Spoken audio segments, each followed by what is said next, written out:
Brain டெட்ன்னு சொல்ற இறந்தவர்களிடமிருந்து kidney, liver போன்ற உறுப்புகள் எடுப்பது போல ஸ்டெம் செல்லும் எடுக்க முடியுமா டாக்டர்? ஸ்டெம் செல் எடுக்கலாம். இது ஒரு வினோதமான விஷயம்தான். பிறந்த குழந்தையிலிருந்து ஸ்டெம் செல் எடுக்கலாங்கிறது நம்ம எல்லாருக்குமே தெரியும். ஆனா, இறக்கும் தருவாயிலும் அந்த ஸ்டெம் செல்லை எடுக்கிறாங்கிறது தான் இப்போ நடைமுறையில் வந்துள்ளது. பிரெயின் டெட் அப்படின்னு சொல்றோம். ஆஸ்பத்திரியில ஒரு ஆக்சிடென்ட்னால இறக்கும் தருவாயில இருக்கிறவங்க பிரெயின் டெட் ஆயிடுச்சு. அவங்கள்ட்ட இருந்து கிட்னி எடுப்பாங்க, லிவர் எடுப்பாங்க. அத மற்றொருவருக்கு பொருத்துவதற்கு ஆன சிகிச்சையை நம்ம கேள்விப்பட்டிருக்கோம். Organ transplant.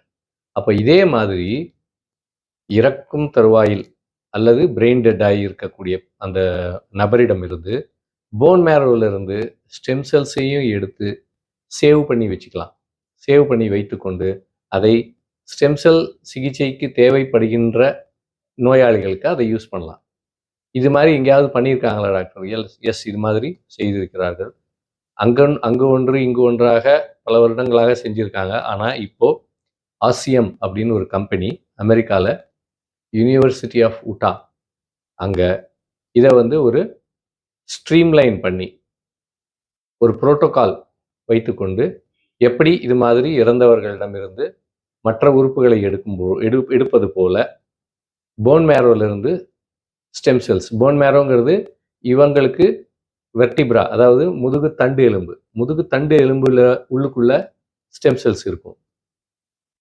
நமக்கு மொத்தம் கழுத்துல 7, முதுகுல 12, கீழ் முதுகுல 5, இப்படி இவ்வளவு முதுகு எலும்புகள் இருக்கு.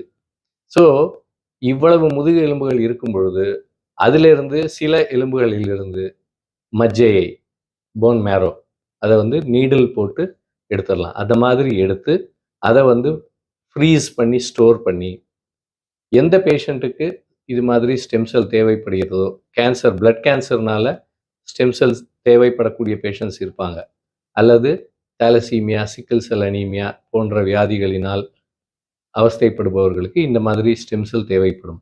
அப்போது அவங்களுக்கு மேட்ச் ஆகுதா, எப்படி பிளட் குரூப் மேட்சிங் பார்க்குறோமோ அது மாதிரி ஹெச்எல்ஏ மேட்சிங்கை பார்த்துட்டு இந்த இறந்தவர்களிடமிருந்து எடுத்த ஸ்டெம் செல்லை தேவைப்படுபவர்களுக்கு பயன்படுத்தலாம். எனவே ஸ்டெம் செல் என்பது பிறக்கும் தருவாயில் அம்பலிக்கல் கார்ட் பிளட்லேருந்து எடுத்துக்கொள்ளலாம். இறக்கும் தருவாயில் அவர்களுடைய முதுகு தண்டிலிருந்தும் ஸ்டெம் செல்ஸை எடுத்து ப்ரிசர்வ் பண்ணி மற்றவர்களுக்கு அதை பயன்படுத்துவதற்கான வாய்ப்புகள் தற்போது உள்ளன, தற்போது செய்யப்பட்டு வருகிறது.